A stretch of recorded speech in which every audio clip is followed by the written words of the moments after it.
Hey everyone, welcome to another episode of Men Talk. In today's episode, we are diving deep into the life and experiences of Donze Randolph. From his journey in the Army National Guard to his role as a dedicated single father, Donze opens up about the challenges and triumphs he's faced along the way.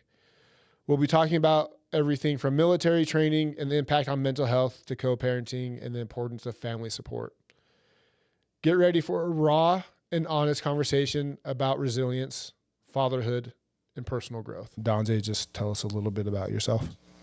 Yeah, man. Thanks for having me. So my name's Donze Palmer Randolph, 28. I'm in the Army National Guard, dad of a 3-year-old who just keeps me busy. I play semi-pro football, work out all day, every day. And yeah, that's just me, man. Yeah. Tell us about the National Guard, when you started, and what's your journey been through it up until now? Yeah, National Guard I joined last year around March, I want to say. I was 27, turning 28. I left for about May. I left in May, came back in October of last year. But it is the best experience that I'll never do again. It's something I've always wanted to do. I have a neck tattoo. It stopped me for about 10 years to go. And at the time when I wanted to, I was like with my ex and I wanted to get a house and everything. So I joined. Unfortunately, it didn't work out, and that's perfectly fine because now I still got the benefits and I can still do that for my son. But with that being said, it's terrible. I wouldn't suggest it. If you're older, don't do it. It's just one of those things, man. Obviously for me, I always wanted to do it. I knew I was always going to be good at it because I've always played sports and I always like to be part of a team. But with me being older and doing the training, it's something better to do when you're younger instead of older because the kids don't care.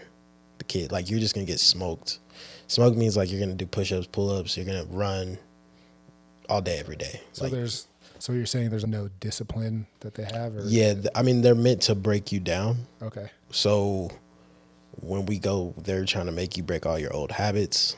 You're not a civilian anymore. You're in the military and whatever we say goes. You know what I'm saying? Yeah. You can't, I think, bro, I didn't talk for 4 months. I was told to shut up every day, all day for 4 months. So I didn't get to speak until I graduated basic and then went to AIT, which is the schooling. Then I could talk, but even then they still tell you to shut up. They're like, oh, you're in a training facility. You need to be quiet. People can hear you. You have to train you're at war all day, every day. So from basics to, you said AE? AIT. AIT. Yeah. So break down the mindset of being in that. You said not being able to talk and you're doing all these workouts, exercises. What's your mindset when you joined and then now moving forward? When I first got there, I was like, fuck this. I'm not gonna lie to you. I was a bigger dude. I was probably I think I was I had to be 200 pounds. And I'm short. I'm 5'4", right? Very stout. I was a big dude. And come in and just as soon as you get off the bus, actually, let me rewind that. For 2 weeks, I sat in this thing it's basically like a holding so you can go to basic. So I left May 23rd. I'm thinking I'm just going right into basic. Hell no, you're going to sit there for two weeks and I'm talking, it was probably a good 300-400 of us just chilling in this facility. Mm-hmm. And there's no rules. They can't really smoke you. They can't make you do anything. You're just told to shut up, sit down, eat. And they're putting you in these platoons. So you're getting to know people, stuff like that. And you're just chilling. So we're thinking, I'm oh, this is going to be a fucking piece of cake. This is easy. Yeah. But then they sat us all down because we were just being disrespectful, wasn't listening. We were always talking over the drill sergeants and stuff. You guys have no fucking idea what you're about to get into. You guys are going to get fucked up when you get over there. This isn't a game. And we're still whatever. Man, that first day, dude, I think they came to get us. And I'm talking, these drill sergeants are big. They're not the ones that we've been seeing for 2 weeks. We're what the hell? These motherfuckers are big. They're built. They're yeah, they're just crazy. They're the real G.I. Joes. I was forced to load trucks, 500 bags of people by myself. They're like, you look strong. Get up there and fucking load that whole truck by yourself. I'm sweating. It's like probably 95 degrees. It's humid as hell. I'm in South Carolina. Yeah. By myself. Just wild. Boom, boom. They're just throwing bags up there and I'm just tossing them. Wild. On top of that, you get submitted to where your platoon is, your company, Alpha, Bravo, Charlie. I get Bravo, which is the worst damn company you could go to. Where what's the difference between Alpha and Bravo are probably the best two you could go to. But discipline wise, Bravo just is, every time Bravo is just like one of those cutthroat, like, I think Alpha got to play music while they did their warm ups in the morning. There was no music at Bravo. We were getting smoked for no reason. They use mental warfare against us all day, every day. If you don't do this, you're not going home. If you don't do this, you don't get to eat. So now my head's like, coming back home, it took me a minute to trust people again. You know what I'm saying? That was done to me from May all the way to October. What do you mean by trusting? Just you can't really trust what people say. Like, the commander would be like, if you guys don't zero your weapon, meaning if you don't shoot correctly and you don't pass this test, you're not going home and you don't get to eat all day. So with the Army, that you have to eat, but they do get to hold food from you. Like, they can hold food from you. Like, they could do a lot of shit. It was just a lot of just mental battle with everything. Everything was a mental battle. Right. So it's just like, we're always getting yelled at. We're always just, you're wondering if you're doing the right thing. Because if not, you're not going home.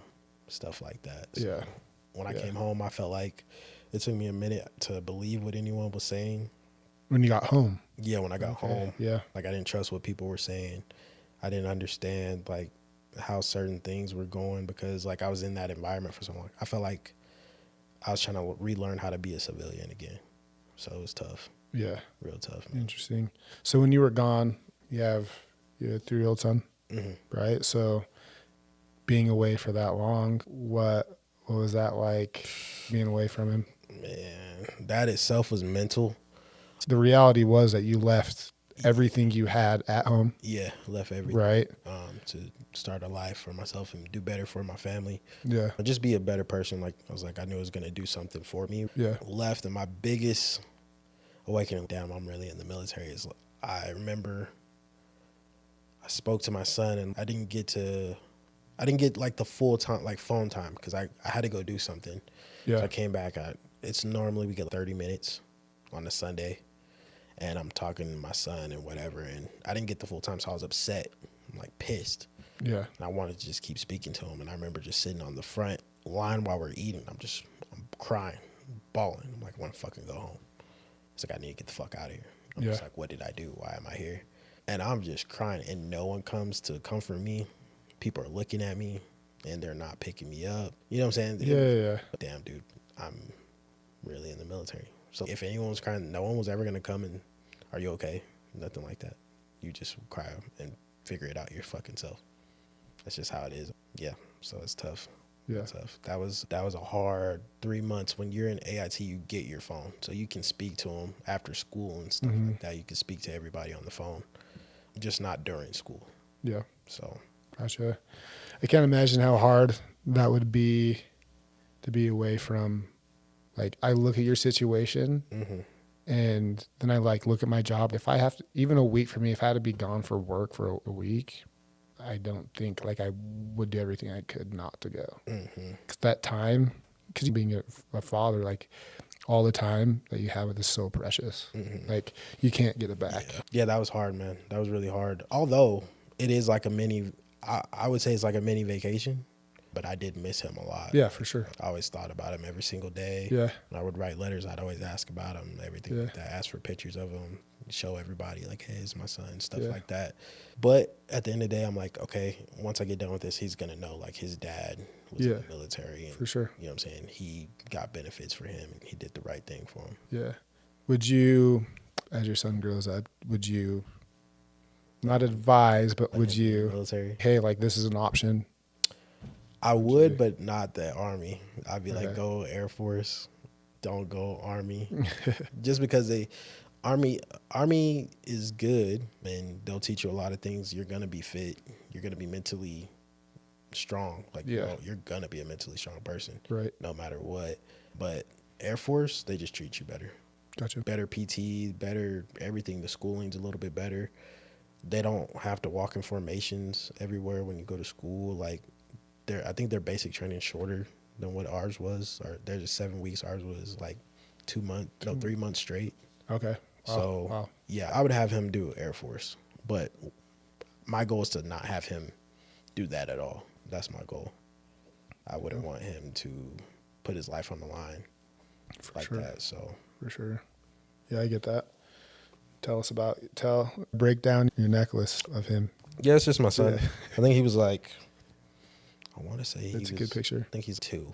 Okay. Yeah. It's just something I had bought while I was gone, and I didn't get it until I got home. But yeah, I always have this thing on all the time, no matter what. And I see your post on the gram, and you're always wearing it. Yeah, all the time. And dude, I think that's great that you just, yeah, dude. Yeah. You're good, like from afar, and I've seen you with him, and when you bring him into the shop too, dude, he's all over you. Overstimulating me. He's like jumping on top of me. Yeah. Climbing on my shoulders, doing a whole bunch of stuff, man. Yeah. That's my guy. That's like my best friend. Yeah, he's always gonna be with me regardless. Like, I bought it for that reason. So say if I ever get deployed, we're not supposed to wear these, but I can always tuck it underneath me and stuff. So he'll always be with me. Or what's the difference between a dog tag, right? Like, you're not supposed. You can only wear like religious stuff. Gotcha. Like a chain, but when I go to drill, I always tuck this underneath and stuff. Yeah. Right on, dude. And then, so single father, what's co-parenting been like? Co-parenting is tough. When I came home, there was a lot of stuff I didn't understand. And that's my fault and her fault. And that's okay. But the biggest thing is it's about the kid. That's what it should be about. It doesn't matter what the other person's doing or how it's done. But if my advice to people is, if you're going to co-parent, just do what's best for the kid and not what's best for yourself. So if you want something and the other parent doesn't, go to court or get a mediation done. And then whatever is said and done, then it's said and done. Get that out the way. Right. And then just live your life. Don't worry about what the other person's doing. Or money and all this crap. Like, it's not even worth it. Right. And where have you struggled with like co-parenting yourself? Oh man, everywhere. So, and one thing I want to say too, like co-parenting, it's not easy. Hell no, it's to get to a good place. Like, it took me and my ex 4 or 5 years, and she's remarried, and like everything's good, but it's like it takes tough. Takes time to get there. It's So tough. what's that been like? Like, where have you struggled? Yeah, I'm not gonna lie. I will be honest to say I struggled with what the other person's doing. There's certain things that you're gonna not agree to what the other parent does with your child. Yeah. And they might have a different opinion. So that's where we clash. Another thing is money, child support, stuff like that. There's, like I told you, I had an issue with trusting people when I came home. So like me coming home and we're trying to figure it out, but I'm feeling like I'm not trusting her. You know what I'm saying? So there was that. We just weren't communicating effectively. Yeah. It was bad. Most of it was on me and some of it was on her. Yeah. But at the end of the day, it's just mostly about the child. I've realized as soon as they're back, it's out of your control. So so my question is, when your son goes back and it's like out of your control of what happens, how have you coped with that? I think this might sound terrible, but me not speaking to his mom has helped cope.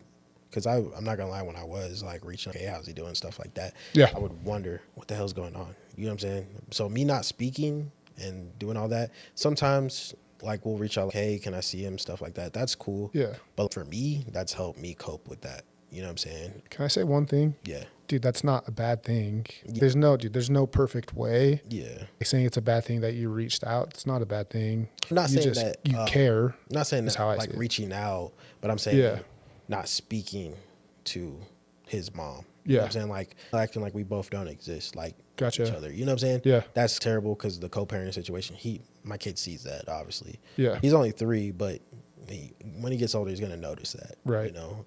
So I'm trying to get better with that, but there's just so much emotions and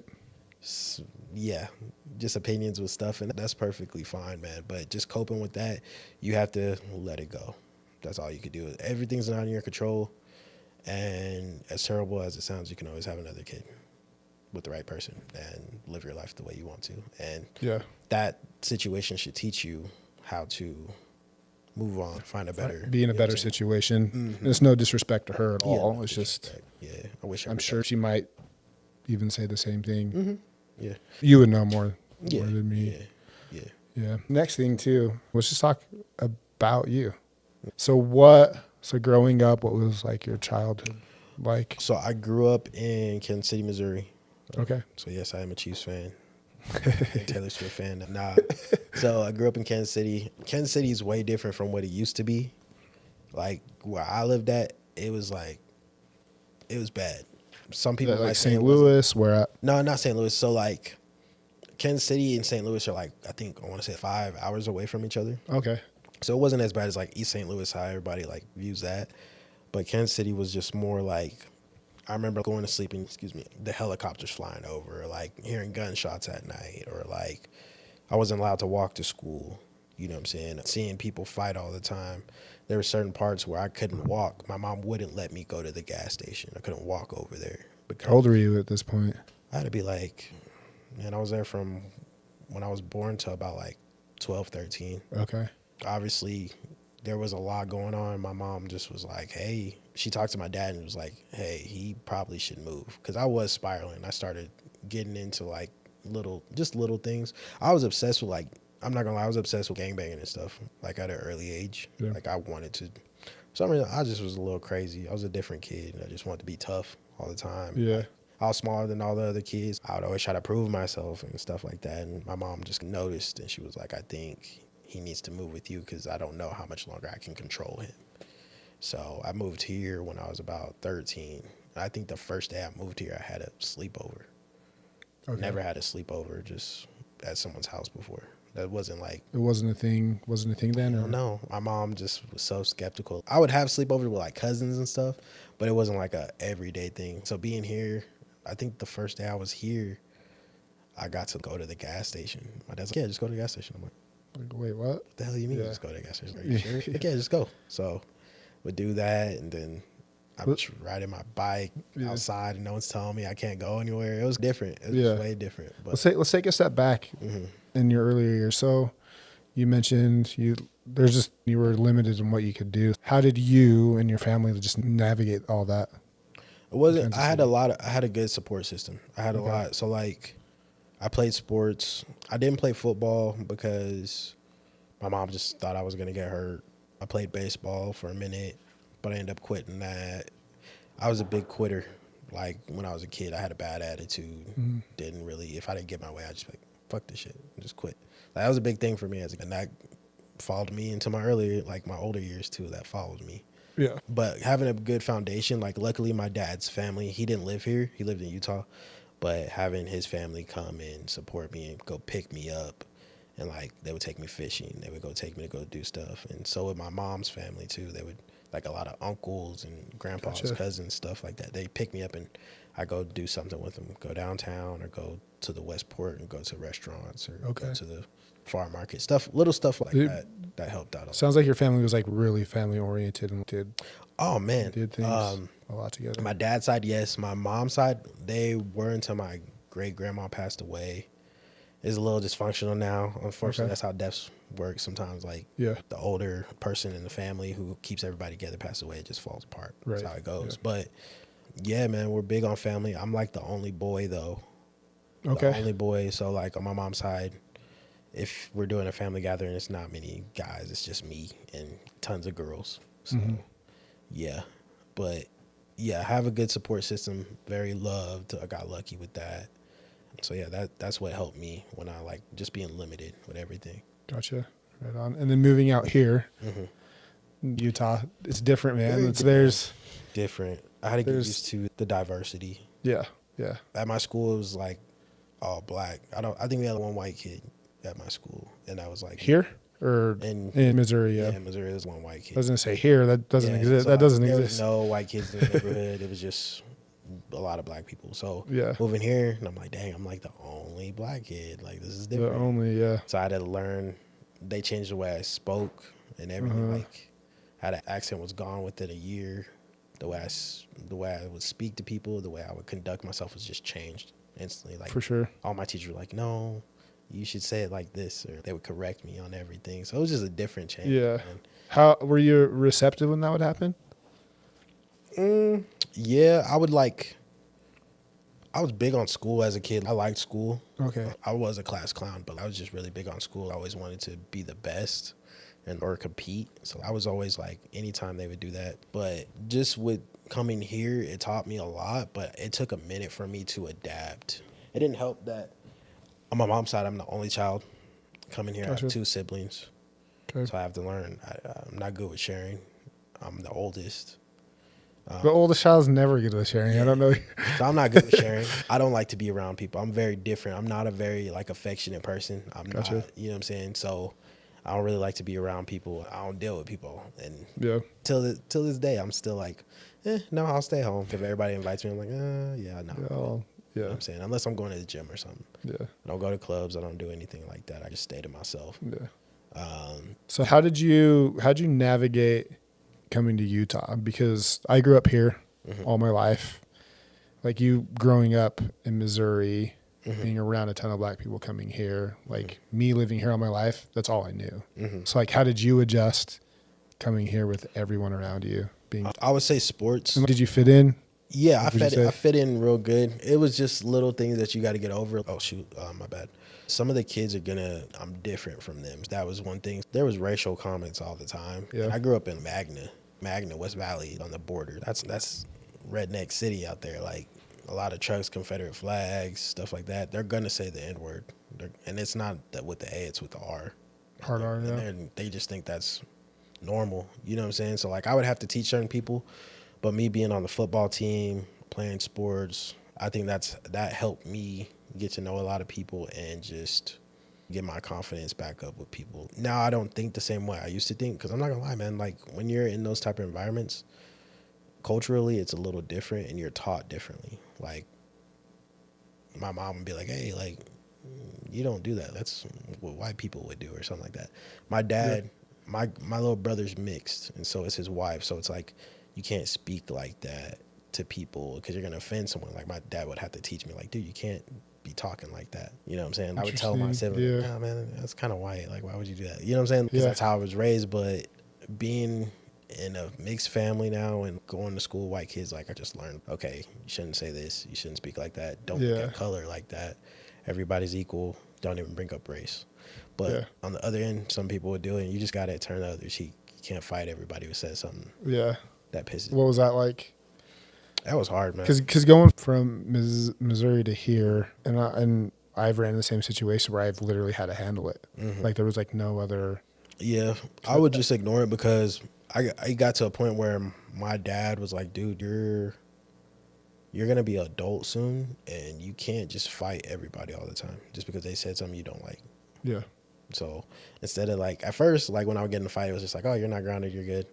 Then as I got older in high school, it's like, dude, you're going to get expelled, and I'm not putting up with this shit. Like, you're going to get older, and you're going to get put in jail, and you're going to be on your own. So it was like I had to figure it out on my own. Yeah. So he was just like he got you this far. It's like, yeah, pretty much. I'm pushing this on you. It's like who cares what they say? Just do what you need to do and come home. You know who you are. Like, why do you care what other people think? Stuff like that. Yeah. Right on, dude.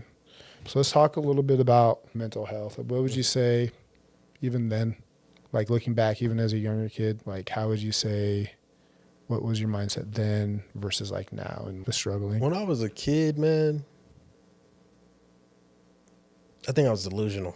I was a very delusional kid. I always thought like I was the best at everything. Very arrogant, very just cocky kid. Yeah. I could do anything. If you tell me I can't do it, I'm going to prove to you, you know what I'm saying, that I can. As I got older, you just learn certain things, like from high school, like living here. You got to understand that life happens. I started losing friends. I started back home. I have cousins that have passed away. I wasn't able to go see the funeral or family members, stuff like that. I've always been mentally strong, very mentally strong. Even now, I'm very mentally strong. A lot of stuff that I've endured, a lot of people wouldn't be able to get past it. You know what I'm saying? Or be able to smile. You know what I'm saying? Yeah, break that down. Like, so, what, like examples, or what does that look like? Example, me going to military training, that's mentally already gonna jack you up. But like, me and my son's mom broke up while I was over there. Anybody else would be like, man, I quit. I don't want to do this anymore. But like me, in my head, I'm like, if I quit, what is my son gonna say? Or what? How does that make me look? Just because that situation ended, or just when I came home, being a single dad, dude, like that's hard.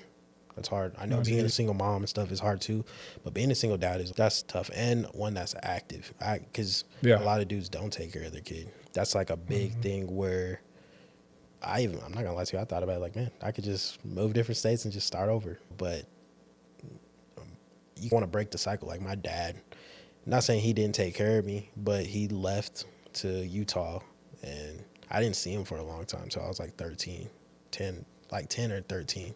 I didn't see him for a minute. So I wanted to break that cycle. That's like on me being like, hey, my dad did this to me. I want to be better and be there for my kid regardless of the situation.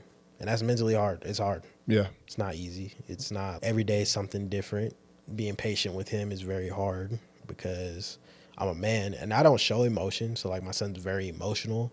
He's very affectionate. So I'm not like that. I'm very I don't really like affection and not emotional. I'm just like, so that's been a different aspect on life for me. Just what's it bring out of you? Him being affectionate towards you, and you're like, no, like what? I love it. First, I was like overstimulated when I got home. I'm like, what's going on? Yeah. Because obviously I was in that situation for 6 months, but now I'm just like, if he's all over me, he wants to kiss me, I just accept it because there's going to get to a point he doesn't want to do that. Yeah. You know what I'm saying? So I'll kiss him all day now. If he's crying, I'll give him a hug, stuff like that. I will show him tough love, but if he's crying about something, I try to explain to him. He's only 3, so there's only so much he's going to take. Yeah, he's gonna pissed off. Let me explain it. He's still going to cry. It doesn't matter. So that's just what that is. But it's brought me to be more peaceful, more just sincere. It gave me like a lot of empathy, you know what I'm saying, just towards people in general. Having him saved my life in a way, like to where I think about him before I do anything that could damage my life or anything like that. So I'm thankful that I had him. Yeah, that's awesome, man. What does it mean to you to be a man?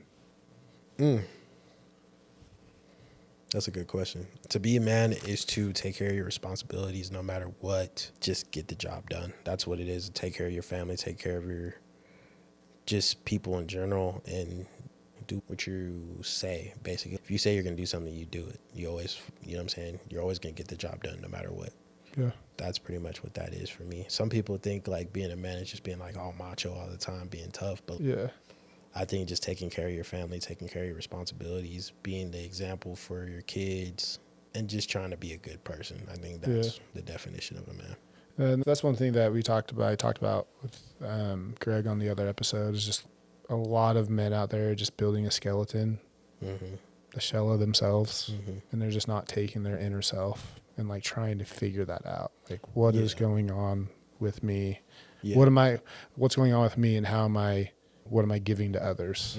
What is my purpose? Yeah. That's a hard question in itself, man. Like, your purpose? Hell, I don't even know what my purpose is. I still try to figure that out. I don't know what the hell I'm meant to do. But there's certain things. It's the weirdest thing, man. Even though I dislike being in the military, I'm so damn good at it. And there's some times where I'm like, dude, that might be my purpose. You know what I'm saying? To protect and serve. That might be my purpose. What do you see as the biggest misconception about mental health that you would like to like let people know, or even like personal experience if you have them? The biggest misconception about mental health depends on the situation. But I think as far as men, because this is men talk, right, that going to go see a therapist is just soft. I think men commit suicide way more than women. So that's a big thing. Me being in the military, that's like a big thing. Yeah. A lot of these dudes, I wasn't the only one that went through the situation I went through while I was over there. And mentally, like, a lot of dudes are just checked out. Like, they're not there. You see a lot of guys who have been to war, a lot of guys who have, like, they've been divorced multiple times, different spouses, different kids, like, all types of stuff. So I've heard it all. Yeah. But I think going to go see a therapist is very just beneficial to everyone. Everybody should go see a therapist and speak about it, because the more and more you speak about it, the more that you just feel better about yourself. I don't think a lot of people understand that. A lot of men, exactly, because that's just a stigma of being a man. Like, you just figure it out. You don't talk about it. You just figure that shit out. Just bury it down deep and just move forward. So there's a statistic, and I forgot where I found it. It's online somewhere, but between 9/11 up until now, okay, there's been about 6,000 to 7,000 deaths, soldiers lost.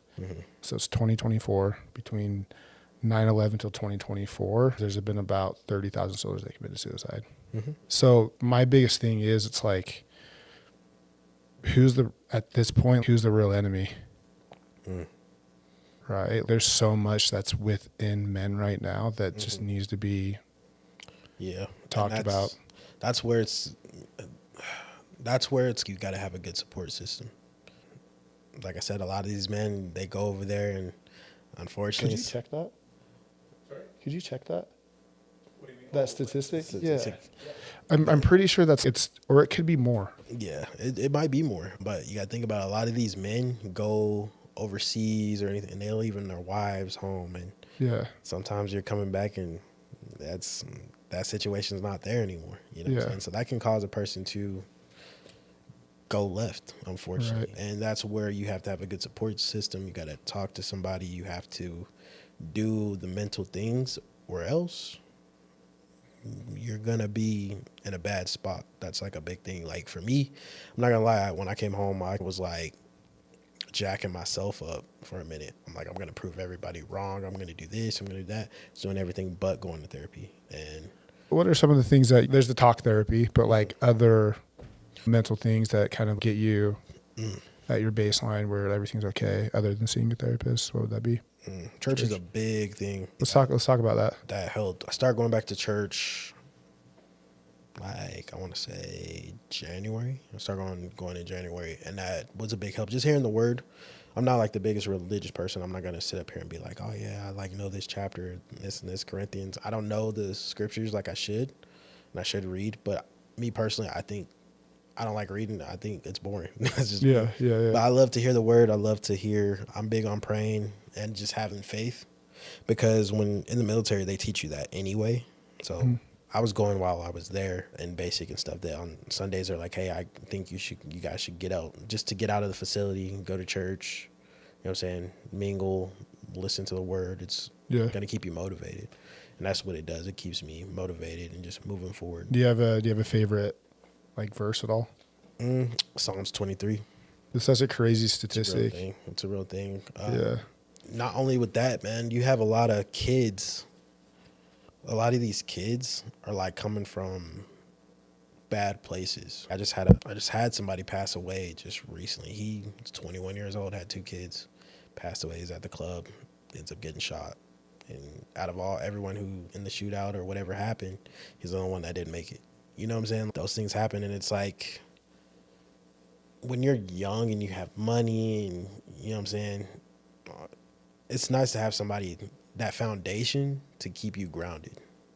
But when you're young, you don't listen to no one. That's just how it is. Yeah. I think we're invincible. Yeah. That's one thing I want to do too. That's not just like the men talk, is just reaching these younger kids, because we know they're going through something.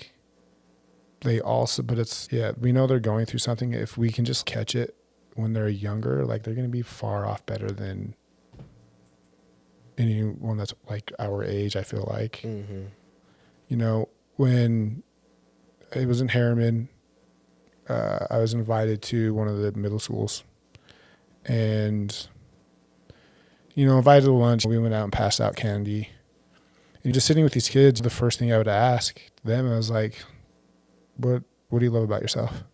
And a lot of these kids, like, they didn't answer. They shied away, kind of thought that question was weird. There were a few that were like able to, but it just shows you where our young generation is at. Yeah. Like, they're not, I can't say that they are not, but from what I experienced, like, it's just not being taught. You know? That's a big thing. And in confidence, I didn't have confidence when I was in middle school. Like, and the confidence level too right now is, it could be so much, it could be better all the years prior. But even just now, just like looking at it, like, these kids just need confidence. Yeah. That's, like you said, that has to be taught. You know what I'm saying? Like, my parents, I never really had mental issues until I got older. Like my parents just, I don't think any of my siblings, we ever had mental issues. I've heard of other people having it. So until I did the military, that's when I started noticing, dude, maybe I'm like mentally just messed up right now. But as a kid, I was the most confident kid ever. And that started with my parents. My parents like instilling that in us. They'd always tell us like our affirmations, stuff like that, and just make sure we were always feeling confident within ourselves. Within yourself, yeah. You know what I'm saying? So I struggled with mental issues until, military. Okay. Yeah, that was the biggest thing. Gotcha. So like moving forward with your son, what kind of confidence, like how would you give him that confidence? Right now I'm focusing on his independence. Okay. He wants to always learn how to do stuff, or like he'll hand in stuff to me, like the remote, the Xbox. So like I teach him little things like, hey, I'll be like, what do you do to get this to go, or like to get this to move to the next screen? He'll press it and I'm like, hey, good job. Sometimes he'll tell me can't. The can't thing I tell him we don't say. Can't. Yeah. You can't. It's not our vocabulary. You're not trying. But he's 3, so it's hard right, to instill that. He's still trying to, he doesn't even know he's 3. He thinks he's 1 still. So it's like just little things like potty training. The kid is like, he's good at potty training, but he also just runs game. Like he's, I don't want to do it. So he'll just do whatever. You know what I'm saying? So as far as confidence, man, I'm just really big on trying to get him to stick to something and not quit. I don't baby him like I should baby him, but I don't baby him because pretty soon, like when he gets older, he's going to have to learn certain things. And I'm not going to be there. Me and his mom are not going to be there to help him if he's at school or anything. He has to figure stuff out. Yeah. So I'm big on just like when he's at my house, he's figuring it out on his own. And if he wants something, I'm teaching him how to do it. Right. You know what I'm saying? And I'm making him do it. All right, you want chicken nuggets? I'm going to open this bag. You're going to put the chicken nuggets. I'm going to put this stool up here. You're going to push these buttons. You're going to start. And he loves it. He low-key loves it. At first, he was, no, I don't want to do this. I just want to watch TV. But now he's like, hey, I want chicken nuggets. And I'll open the bag and he'll put them on there. Put them on us, and then he'll ask me which ones to press. I'm like, hey, you press this. He presses it, starts it, and goes sit back down. When it's done, gets up on the stool, opens it, put out the little ketchup for him, does the ketchup by himself. Little stuff like that makes his day. You could see it, like his face just light up. I did it. So it's like stuff like that I love to do. Yeah. Just teaching. That's fun. You know what I'm saying? It's real fun. Yeah. It's cool to see kids grow. I was doing the same thing with my daughter when she was like 6. She's, can you get me a glass of water? I'm like, if I wasn't in the room, who's going to get it, me or you? She's, I am. I'm like, okay. So you can get your water. You just want the help because I'm next to you. You know what I mean? So trying to like push it back to have her mind think. It's like, oh yeah. Like, that makes get that by myself. I could get this by myself, dude. Exactly. It's so, when you probably see it too with your son. Like when you're talking, you can just see it clicking. Okay, yeah, and then it just snowballs from there, dude. It's it just depends on what he's interested in. Yeah, like, he knows as far as going to bed or cleaning his room. He knows how to clean his room. Yeah, hey, we're gonna clean up. Well, I don't want to do that. No, we're gonna clean up. We're gonna go to bed. Okay, so he'll clean up his room. He'll lay down. I won't even have to help him. He'll just put all of his toys away. He knows which side everything. Dude, that's awesome. On. Gets to the bed and just puts himself to sleep. That is awesome, dude. So what would you say your advice would be? Someone's just going through struggles like with mental health, whether it's depression, whether it's anxiety, whether it's just like they can't get out of the house, like things like that.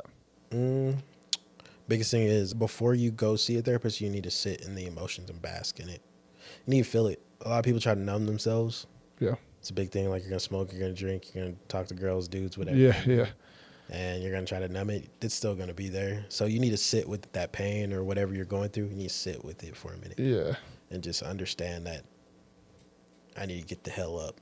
That's a big thing, man. When I came home, I drank a lot. I was drinking because you just want to mask it. You just don't want to feel that. Who wants to feel that all day, every day? But the more you feel it, the more you're going to be encouraged to get the hell up because you're like, this isn't me. Yeah. You know what I'm saying? So my advice is to feel it, speak to someone, do whatever makes you feel good. Listen to podcasts, reading. For me, I listen to a lot of religious stuff on TikTok because, like I said, I'm not going to read a Bible. That's just not, I don't like reading. Yeah. But a lot of stuff, like a lot of quotes and like videos on TikTok have helped me. Yeah. If I'm going through something like whether it be finances, I'm feeling not confident in myself at the moment, or I'm struggling just in general and I need faith, that's helped. Yeah. Or I'll turn on a little YouTube thing, you know what I'm saying, motivational like video before I get up in the morning. Because I get up at 4 a.m. every day to work out. So it's like Yeah. a motivational video, stretch, get ready to do my day, stuff like that. That helps.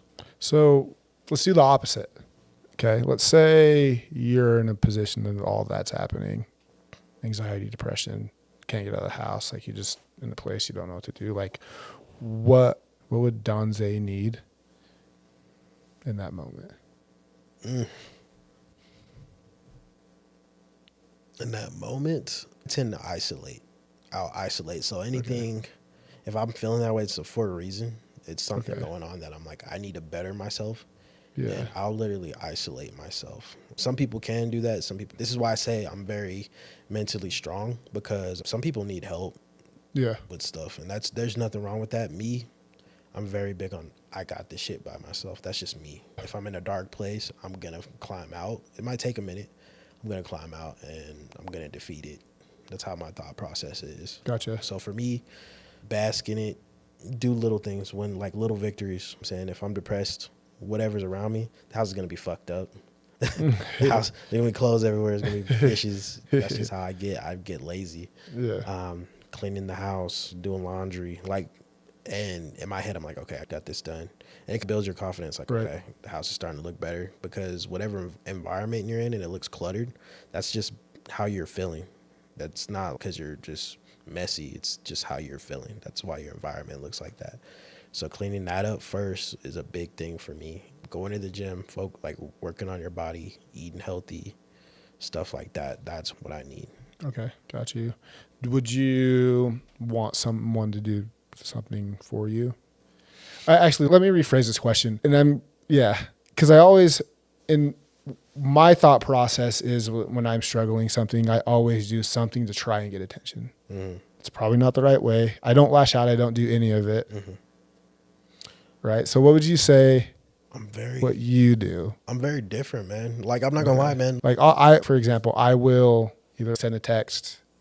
No, I'm not doing anything. And kind of gauge where someone's at. Okay. No, I'm just different, bro. And I'll be honest, like, I have a lot of friends. I'll reach out like, hey, you want me to do something? What do you need from me? Yeah. Nothing. I'm just gonna figure it out. Yeah. That's just how it is. And just give me my space. That's all I need from you. What if you did? What would it look like if you were in that situation? Okay. Man, I'm struggling right now. What if you send a text to Greg saying, hey, I'm struggling right now? Oh, just speak to me. Like, you don't have to come over to the house and sit with me or anything like that. I'm not gonna lie, man. Ghost, Greg, Zach, my parents, it took a lot of phone conversations when I was over there with my training. I'm talking hours, sitting on the phone with me for hours. They heard me upset. They've heard me cry. I probably went through every emotion out there. Having that foundation really helps. Like, just speaking to people on the phone is all I need. I don't need you to come and get me anything. Don't buy me anything. Don't send me money. Just support me. Just listen to me vent. If you have any ideas of how I should fix something, tell me. I might take the advice. I might not. It might hurt a little bit. It might hurt my feelings, but it is what it is. But yeah, man, I'm very big on just self-improvement by myself.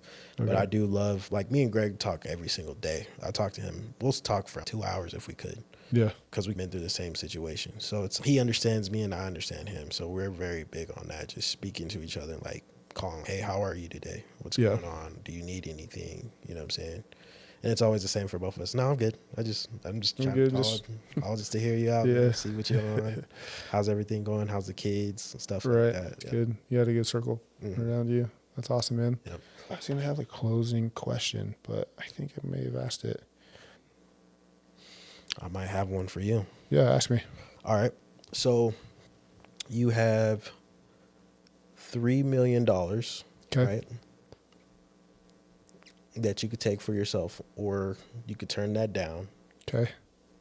And so you have a choice, $3 million or give someone internal happiness for the rest of your life. Internal happiness. And can I explain? Yeah. I'm a really deep thinker. So when you say okay, where's it coming from? Where's this money coming from? My first question. God just put a blessing on you. He gave you You could choose between $3 million or you could choose to give someone internal happiness forever for the rest of their life. I think the best way for me to answer this is the short answer is giving someone internal happiness. And the only reason I say this is I don't know. I don't even like saying, I don't know. What I've realized over time is that a lot of that just doesn't matter. Right? Mm-hmm. There's been things that have been taken away from me. There's people missing from my birthdays, and I can never get that back. So money or a person, like I just want people there. I don't need anything from you. Gotcha. If I can make you happy, and if we can be like in a place where everything's good, and this person's is really happy internally, that's so much more to me than anything else. Who would you give it to?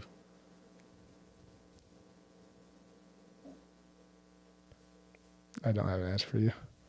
So for me, I would choose internal happiness. I would give it to my son. Okay. I would love $3 million, but I'd do the internal happiness for him because the world for men is very different from women. So I would give him that to have internal happiness for the rest of his life because he's going to need it. Yeah. And go through a lot just in general. And he's not going to understand. Obviously, I'm going to be there for him to help him understand. But if I could give that to him just to be happy all the time, that would be enough for me. I would choose my girls over anyone. You said one person. So no, I would choose my girls. Yeah, I would choose my girls. There's a lot of things in life that matter, but if they can just be internally happy and spread that to others, that's literally, I don't want to leave this life. There's like a phrase. I don't even know if it's a phrase. Like now people always talk about leaving. I'm going to leave them this much money. I'm going to leave all this for me and my kids. Like they're coming after me. Like they're like the second coming of me, right? Not really, but I just want them to spread the happiness with other people. Okay. That's all I really care about. Yeah, I feel that, man. That's like a big question. I always ask people that question, just little stuff like that. But yeah, man, I definitely enjoyed like being on, and I love what you're doing. Yeah. So I just want to come and support you because I had a podcast. So when I seen you were doing that while I was in training, I was like, I need to come on and support you and just see what you got going on. Can I be honest with you? What's up? I wanted to ask to be on yours, and I was like, I don't know if I can. I don't know. You were on one, didn't you? Did you not do one? Dude, I was going to ask you, but I was like, I don't know. Should I wait? I thought you were on it. Should I hint a little bit? But yeah, if I ever bring it back up, man, you're more than welcome. Yeah, for sure. I just don't know, just with my schedule. Thank you for tuning into the episode of Men Talk. We hope you found Donze's story as inspiring and eye-opening as I did. Remember, it's crucial to reach out for support and face your struggles head on, whether that means seeking therapy, finding solace in your faith, or leaning on a strong support system. If you enjoyed this episode, please like, share, and subscribe to stay updated on our latest episodes. Until next time, stay strong, stay positive, and keep talking. This is Chris signing off.